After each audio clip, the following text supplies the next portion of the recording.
अब चीन के दूसरे डर की बात करेंगे जिसका संबंध भारतीय सेना से है।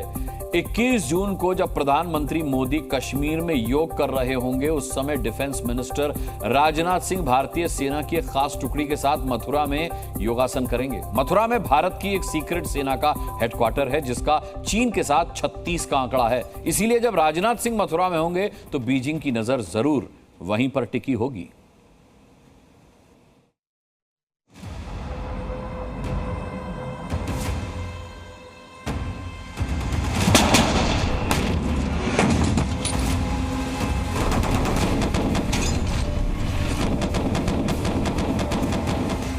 21 जून को डिफेंस मिनिस्टर का योगासन देखकर बीजिंग में शीर्षासन शुरू हो जाएगा।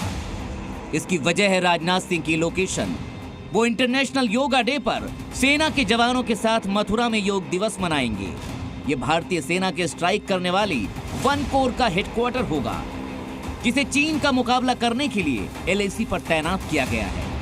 स्ट्राइक कोर दुश्मनों के खिलाफ तेज रफ्तार से आक्रामक कार्रवाई के लिए तैयार रहने वाली सेना की एक ऐसी फोर्स है जिसे खास तौर पर भारत के शत्रुओं को चुनौती देने के लिए बनाया गया है।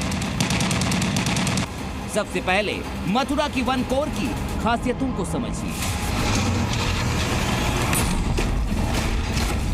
1 कोर में पैदल सेना, हवाई सुरक्षा करने वाली एयर डिफेंस यूनिट, बख्तरबंद डिवीजन, इंजीनियर ब्रिगेड, तोपखाने के अलावा स्ट्रेटेजिक न्यूक्लियर कमांड भी मौजूद है।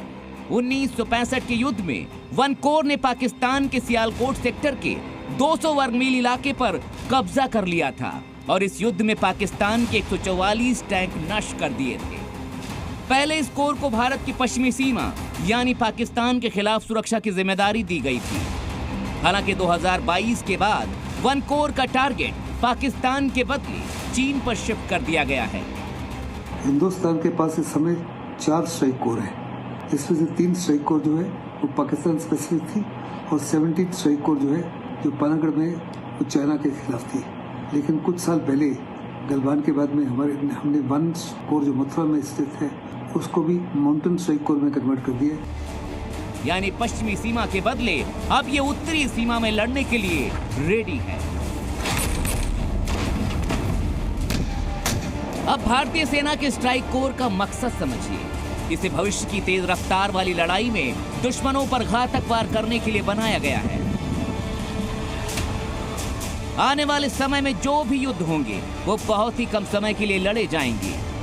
कार्रवाइयां बहुत तेज रफ्तार से होंगी और दुश्मन पर हर किस्म की भारी से भारी गोलाबारी की जाएगी।